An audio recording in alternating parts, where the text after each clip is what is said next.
Ya tenemos la química que ha nacido y que está empezando a florecer. La puta tabla periódica de los huevos. La he odiado a muerte, como creo que el 98% de la gente. Pues una lástima, ¿eh? Porque es una... Pues la odio. Es uno de los iconos pop más populares del mundo. Sí, pero cuando la ves, cuando tienes 15 años y la ves, es icono del terror. Cuando te la enseñan... Ponla aquí, la vemos ahora. ¡No! ¿Quieres darme pesadillas? Lo voy a poner, claro que sí. Que además, claro, es una tabla periódica que cuando yo la estudié en 1320 ya no es la misma que está ahora, que se van añadiendo nuevos elementos. ¿Cuál es el último que se ha añadido? El Oganesón. Tío, vaya nombre, ¿eh? Parece un emperador. Es el elemento 118.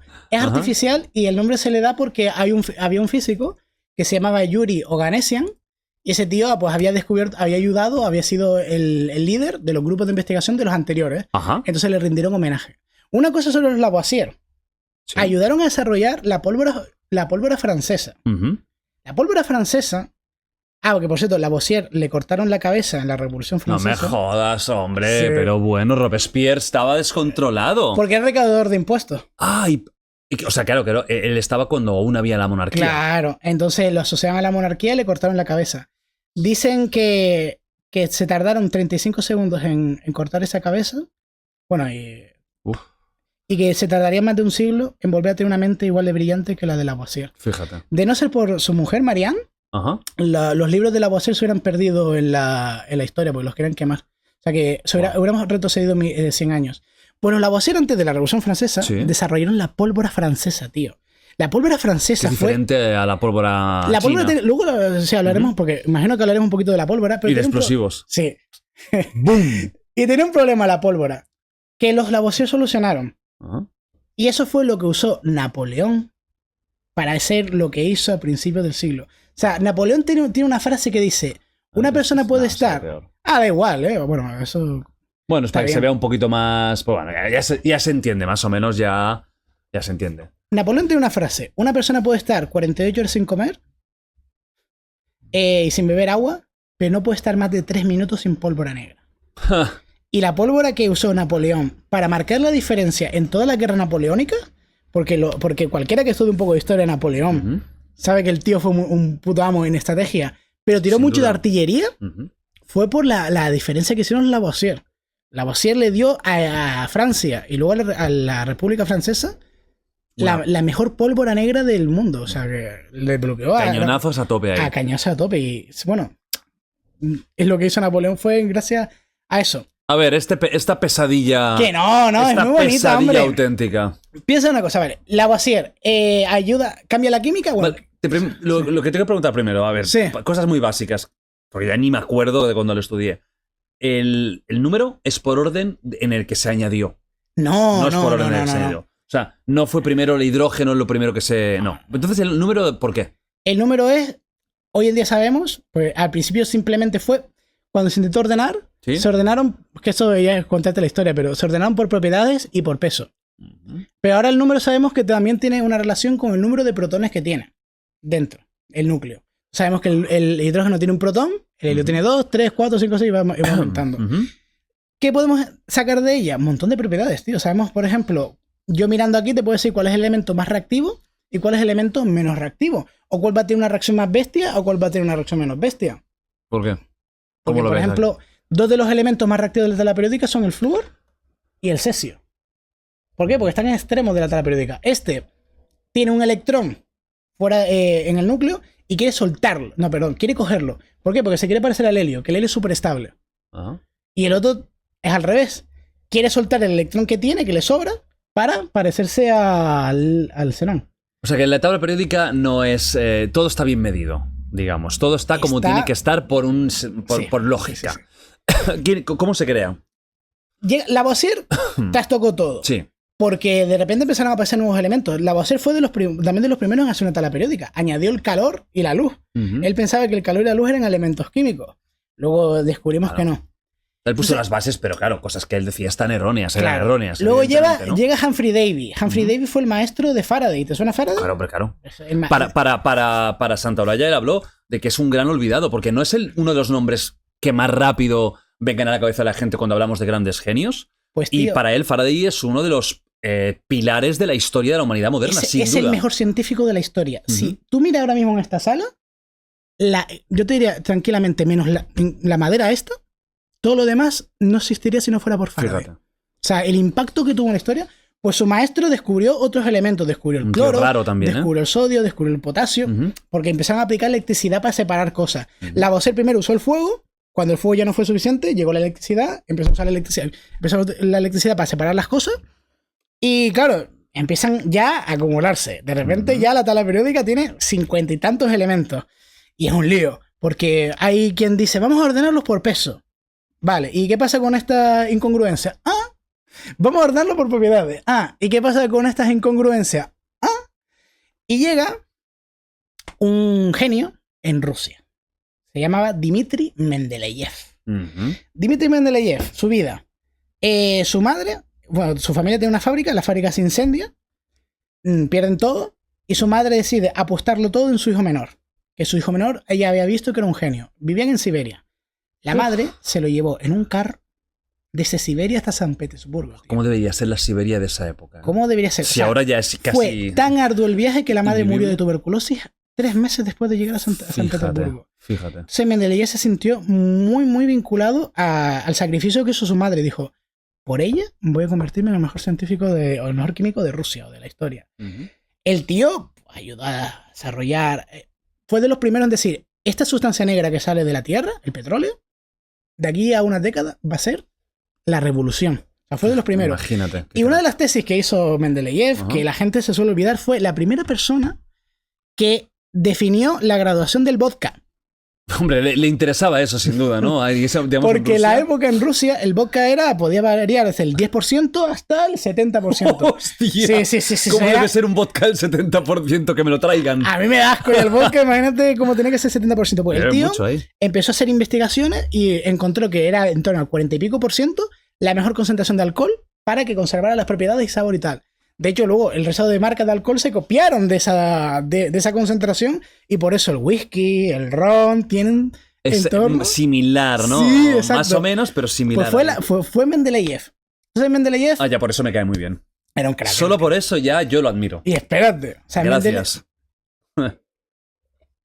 Mendeleev llega.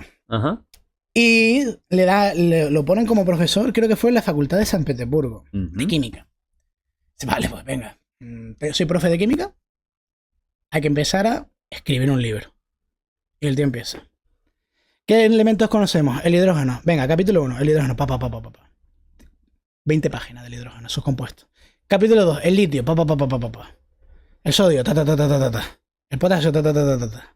El magnesio. Y de repente se encuentra que ha escrito un libro entero y ha hablado solo de 10 elementos. Quedaban como 40 más. Ostras, tío, aquí tiene que haber algo que lo simplifique. Entonces se obsesiona con esa idea. Eso que también es verdad que, o sea, no solo fue idea suya, ya varios científicos de la época sugerían, por ejemplo, había uno que relacionó musicalmente los elementos, decía, cada 8 elementos siguiendo ciertas propiedades se repiten. Tú, por ejemplo, aunque no estaba ordenado así, tú pillabas el cloro. El cloro huele mal. Siguiente elemento, el potasio no huele, el calcio no huele, el escandio el estaño no se conocía, el galio no huele, el germanio no huele, el arsénico no huele, el selenio no huele, el bromo huele. De aquí a aquí, esto no existía en aquella época, había 8. Ostras, como la música, do, re, mi, fa, sol, sí, claro, como la escala. Claro, se repetía. A lo mejor hay cierta repetición de propiedades así. Eso le sedujo mucho. Por otro lado, es que eso fue como una gran pelea que hubo en la química a mediados del siglo XIX. ¿Cómo ordenar? ¿Cómo ordenamos? Si por pesos, si por propiedades, nadie se ponía claro. Y esa obsesión es decir, ¿por qué no junto las dos? Dice la leyenda que estuvo 3 días y 3 noches sin dormir, obsesionado con la idea de ordenarla. Puede ser. Y dicen que a él le gustaba jugar al solitario. ¿Ya existía el solitario del Windows en ese momento? El de Windows no sé. Con el Windows, ¿no? El solitario ruso tal vez, pero... Entonces el tío se pone como en el solitario y empieza a escribir los elementos en unas cartas y su peso atómico. Tácale.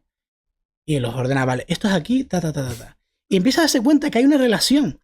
Cuando tú dividías el peso de ciertos elementos que tenían propiedades similares, salía una misma proporción. Pasaba en todos. Hostia, aquí hay algo. Con el tiempo empieza a darle vueltas. Y empieza, vale, ostras, mira, el cloro, el bromo y el yodo tienen unas propiedades similares. Tiene que ir en el mismo grupo. El litio, el sodio, el potasio, el rubí y el cesio tienen que ir en la misma zona. Hostia, tío, espérate. Y si los pongo así por peso, si los pongo aquí por propiedades, voy combinándolo todo, ¡pumba! La tabla periódica. Pero es que esa no fue la genialidad de Mendeleev. Ajá. Y ahora es por lo que te va a caer bien, por lo que era un genio y por lo que tenía unos huevazos que te caga. Porque el tío se encontró cuando se fue a ordenar los elementos que había partes que no eran congruentes. Ya, que no cuadraban. Que no cuadraban en absoluto. Que, ostras, tío, aquí falla algo. Que, imagínate lo sobrado que estaba en su forma de ordenar los elementos. Que dice, no. Esta incongruencia es un elemento que no se ha descubierto. Con 2 huevos. O sea, nadie... O sea, tenía claro que dice, si no está aquí es porque alguien lo va a descubrir. Exacto. Estaba tan claro de su modelo que dijo, si no está... Espérate unos años que se descubre. Y no solo eso, te voy a deducir las propiedades basándome en el resto de primos que tienen. Tuvo razón, tío. Es que dejó unos huecos que se le llamaba el ecasilicio, por ejemplo. Ajá. Que el ecasilicio pues sería, creo que era el germanio. El galio también lo... Fueron así intentando predecir elementos. Dice, no sé cuál es, pero sé que va a ser así. Pero es que lo loco es, o sea, ¿cómo tienes los huevazos? Porque es que no hay otra cosa. ¿Cómo tienes los huevazos de decir, no me equivoco? Eso se llama vodka. Sí, eso se llama vodka y solitario combinado. Es que creo que eso solo un ruso lo podía hacer, tío. O sea, tener esos huevos. Esa frialdad. Oye, fíjate que para mí lo más mágico de Mendeleev es que supiera jugar al solitario. Porque yo siempre he querido y nunca entendí. Yo tampoco, tío. Te lo juro, cada Windows, que ahora ya no se usa mucho, pero antes el Windows, todos lo intentábamos. Sí. Digo, ¿esto qué coño es? A los 4 intentos, dame el pinball. El pinball era más divertido, hostia, tío. El pinball, qué grande, tío, el pinball del Windows. Pues Mendeleev es eso. O sea, dice, no me equivoco. Sí. Se equivoca el mundo. Aquí hay huecos. Acierta. La cosa es que por la época se descubre una técnica que se llama la espectroscopía, que luego haremos también un experimento sobre ella. Y con esa técnica se empiezan a descubrir elementos. Y se descubre el galio. En un hueco que había predicho Mendeleev. Y la cosa es, cuando el químico empieza a hacer los cálculos, le da un número. Se me le dicen, amigo, te equivocas. Te equivocaste en ese cálculo. Revísalo. Y tú lo revisas. Efectivamente, se había equivocado. El galio tenía la misma densidad que Mendeleev había predicho. Wow. Y empiezan así a aparecer nuevos elementos. Entonces, claro, Mendeleev empezó así a ser un genio. No es la tabla periódica esta. Claro, o sea, mucho más básica. Claro, no. De hecho, la primera tabla periódica es una lista con 4...